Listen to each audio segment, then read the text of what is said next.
Do you know what's the best thing about summers in Berlin? We don't have a beach. People go to lakes like it's a 70s slasher movie. And lakes have trees, and trees have shadow, and shadow is good for your fresh tattoo. If you live in a beautiful sunny place near the sea and you're reaching for a new piece, you don't have to wait until the fall. Don't worry, just take a plane and come here. You can have some fun during the weekend, which here lasts until Tuesday, sometimes Wednesday, then a day or two of recovery, and then boom, new tattoo. Click the link in the description below and fill in the booking form.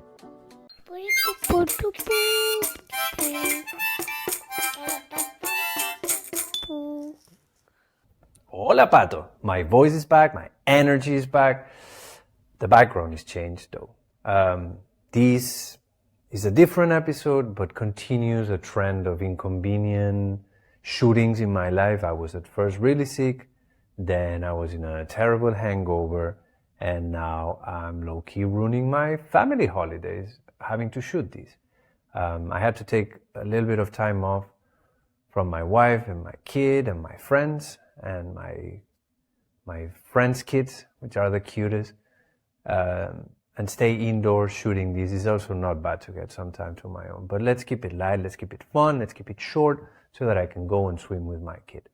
I'm sunburned, I'm in a great mood, I've been day drinking and for the most part not working that much. So I'm looking forward to see how this translates for a change into today's episode. Let's talk about clients. I think it's important that within these first 20 episodes, I get a little sample of all the topics that will be floating around this show, right?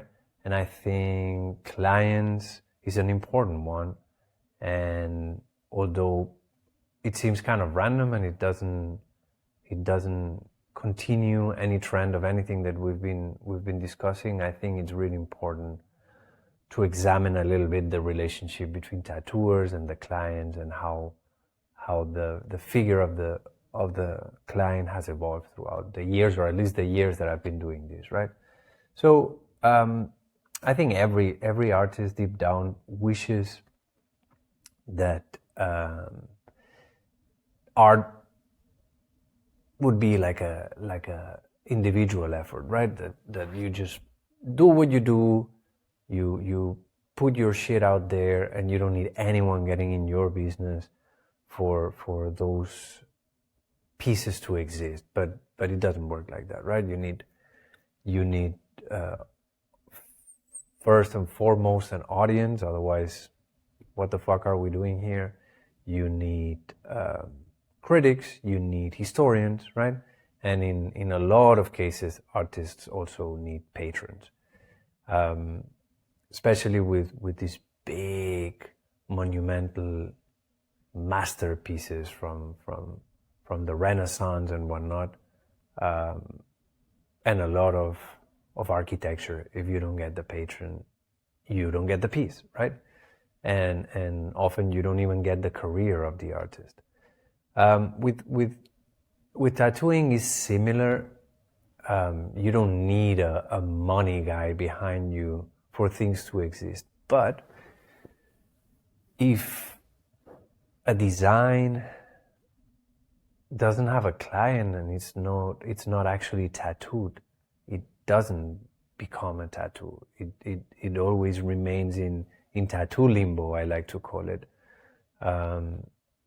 as a concept or as a project, right? Of course, you can cheat and you can tattoo it on yourself and you can tattoo it on friends or trade it with other tattooers. That's all absolutely legit. It's actually not cheating.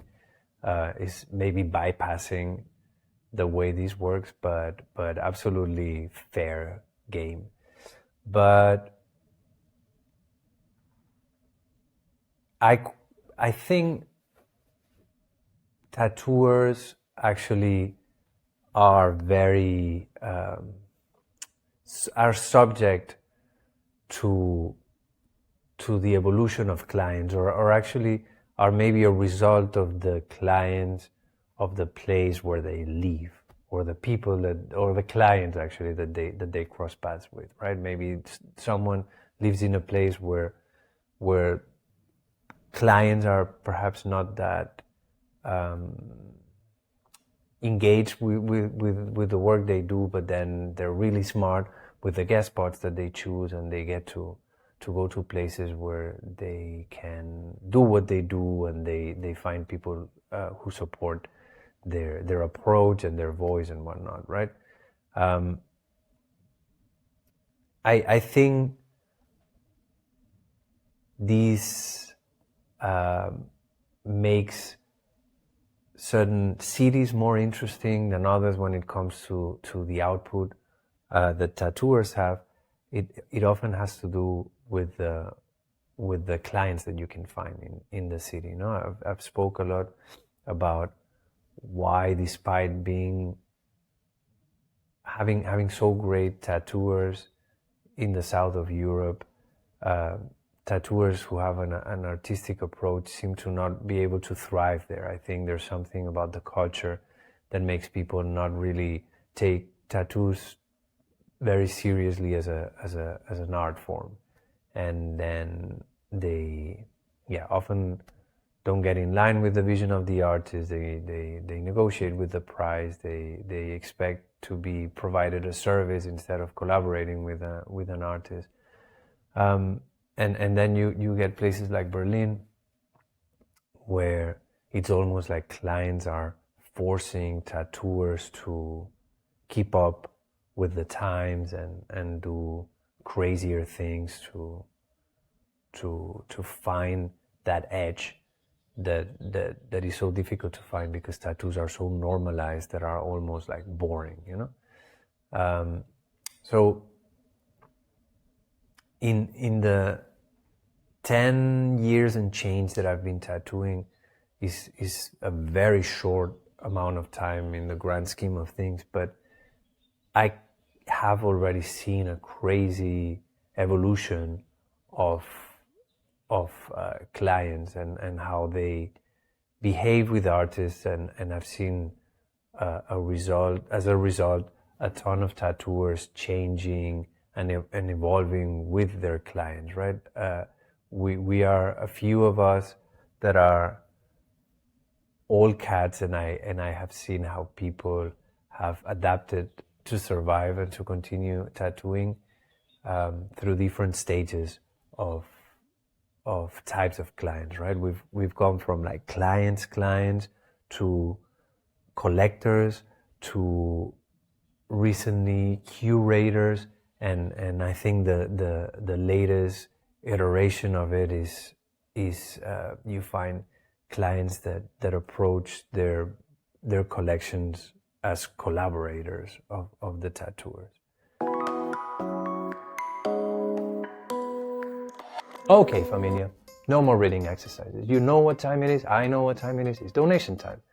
We're of course super thankful if you like, comment, subscribe, and share. No complaint there whatsoever. But we also need some money. A man has to eat. That's why we've launched a GoFundMe campaign to collect donations not only for this channel, but also to help support my other two projects, New Fob and Hiragana Studio, which are like my babies. And both of them, not one, but both of them, are non-profits that support independent tattooers. The work that I do there is pro bono, which is a really fancy way to say for free. So the cool thing about GoFundMe compared to other crowdfunding platforms is that it's not all or nothing. This means that you don't need to reach the campaign's goal to have access to the donations. So every donation that you send minus a little percentage for the platform will find its way to us and help us sustain these projects. Click the link in the description below, read a bit more about the campaign, and help us continue the good work.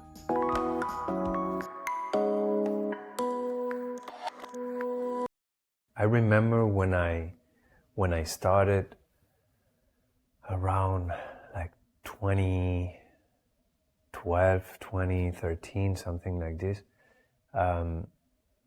clients were clients. I think they came from an era in which tattooers became rock stars, and they were used to being treated like livestock inside a tattoo studio. you go here, sit there, shut up, take this flash. No, you cannot see the colors before we tattoo them, blah, blah, blah. And they went through a stage of reclaiming their rights, and they wanted to have their voice heard, and they would have a fucking briefing in PDF of what they wanted, and then it had like a story, a backstory, and visual references, and visual references amongst your work to tell you what works from the things you do and which things they don't like. And as a result, tattooers started using safe spaces and costumer friendly MOs as a way to stand out from the rest, right? It was all about custom, never flash. Flash had a really bad rep because it was still coming from the era of having flash hanging on the wall and people having zero choice. So it was all about custom. It was all about 1,000 consultations before the actual tattoo. It was all about private spaces, not as we understand them today, but as in really one tattooer alone, so that there wouldn't be uncomfortable moments. They could take all the time in the world, blah, blah, blah, blah, blah. I have the feeling maybe that whole trend, I mean, don't get me wrong, there's people who absolutely still nowadays approach their tattoos like this, but for the most part, I think that's when that was the new way of getting tattoos, right? And then I feel like people that kept on growing as a client and educating themselves really got deep into understanding tattooing and tattooers, and then they evolved to collectors, right? And that might have been perhaps between 2016, 17, maybe 18. People started, as Instagram was getting like more and more popular, and it was easier to find artists and to bookmark things and whatnot. I feel people love to do that research, right? And they would find you and within your catalog, what's the most interesting thing that you would do, and then they would get that one thing that you needed to get from that one guy, right? And the way they would approach you is understanding that the piece needed to be revered, and it needed space, and it needed emptiness around it, and do not fuck with it, and do not make any changes, because this is all about the piece. And it was almost like the piece was the main character, not so much the tattooer, right? I worked with people from Taiwan who barely talked to me because they were so keen. They were traveling around and just collecting tattoos, and they were so keen in getting the piece and not really interested in the person behind it, right? And I think that translated in the way their sleeves and bodysuits look, right? Everything had the space that the tattoo required. They were very careful with getting certain things close to it, and as I was saying, like there was no editing, no changing, no nothing. The vision of the artist stamped on my body. Then cut to maybe, if this we said was like 2017, 18, whatnot, like around 2020,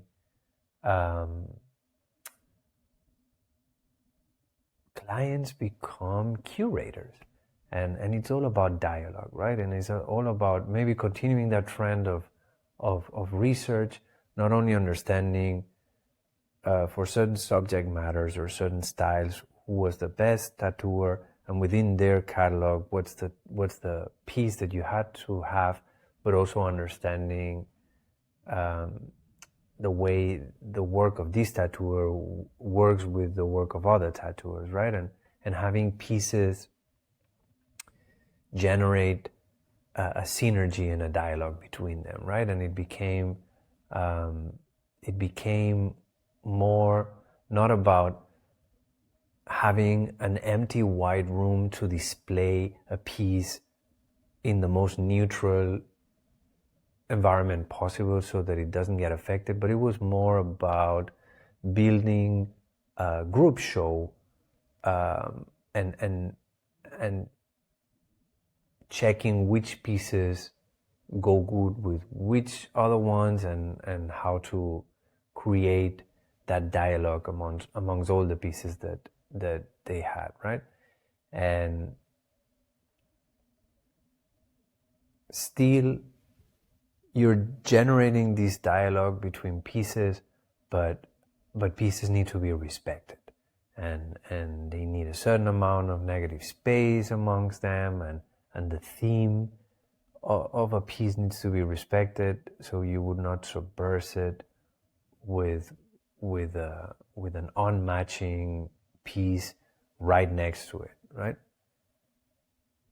Now, in the last year, maybe a couple of years, I've seen these evolve again, and we're entering this era of clients that are actually collaborators, or maybe they are even the actual artist, and they look at the tattooer not as the artist, but as a collaborator of their own collage, right? Not only they decide which pieces fit good together and how to make them talk to one another, but also how to intervene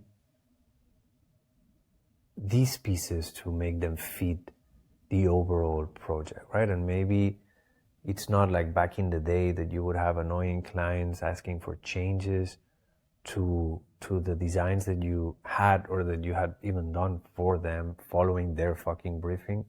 It's more about modifying them after the fact by blasting over, texturing it, adding color.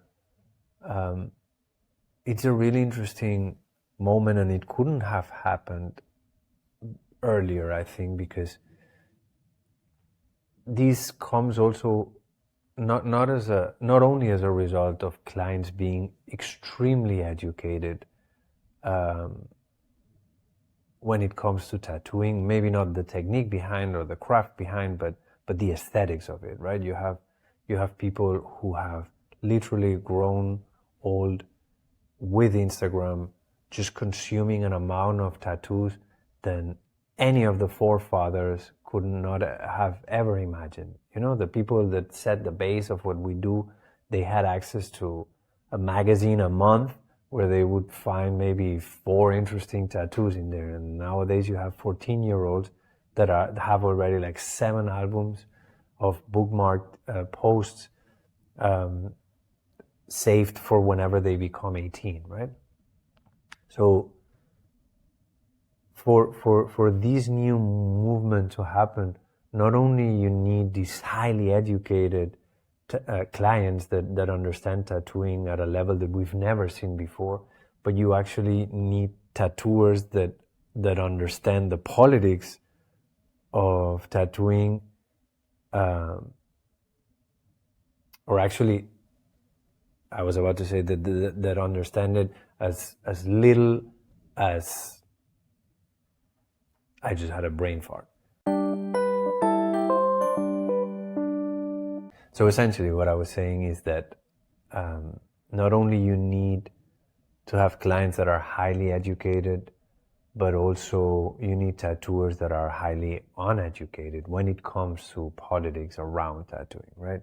You have nowadays people that have been doing these for no longer than a year or two, that have zero problems blasting over and just altering the work of a way more accomplished and respected tattooer sitting in someone's arm, right? Which is actually, I don't think is bad, right? For as long as the client wants it and is the one asking it, I think it should be fine. But I don't know. That maybe would be an interesting ethical debate, because otherwise, why is not okay when a client brings you a reference and it's someone else's work that you just tattoo someone else's work? Is stealing, is copying not okay, but partially destroying or modifying someone's work without their consent is okay? Is then the consent should be given by the artist, by the client? Is a piece, when tattooed, no longer property of the tattooer, but is only property of the client? I don't know. I think that through. Maybe for another episode. But in any case, as technology evolves and the possibility of removing clients out of the equation to have tattoos exist, right? I don't know if Meta and this like virtual reality nonsense will continue to evolve. I know it will, and I don't know how that will affect tattooing, right? Maybe your avatar will have awesome tattoos that will be really designed by professional tattooers, and you will no longer need to actually tattoo a human, right? I don't know if these 3D dummies will evolve so much that young kids will be able to just have an idea for a concept and present it in a mock-up that is so realistic that actually substitutes an actual picture, right? I don't know. I don't know if this is the direction the technology is bringing us, but I think that clients have always pushed tattooers to change, evolve, get better, get braver, try new things. And although sometimes they're fucking annoying and it's almost like a symbiotic relationship, I think it would be a pity that technology allows us to one day break this relationship that has existed since ever, you know? Tattooers need people to tattoo, and without them, I guess we're not tattooers. Yeah, then you're a drawer that presents your drawings over pictures of people. But if you don't actually tattoo, you cannot call yourself a tattooer. So, yeah, I guess we need each other. I don't know if that's a fucking conclusion. I don't know where I'm going. I don't know. I'm on holidays. I wanna go drink a beer and have a swim. So, in the end, not bad. Way longer than I thought. Yeah, that's it for today, guys. As always, if you are still with me and the 20 of you have not unsubscribed, make sure that you like, share, leave a comment, and check the GoFundMe that we've created. And that's it. Obrigado. And I'll see you guys next week.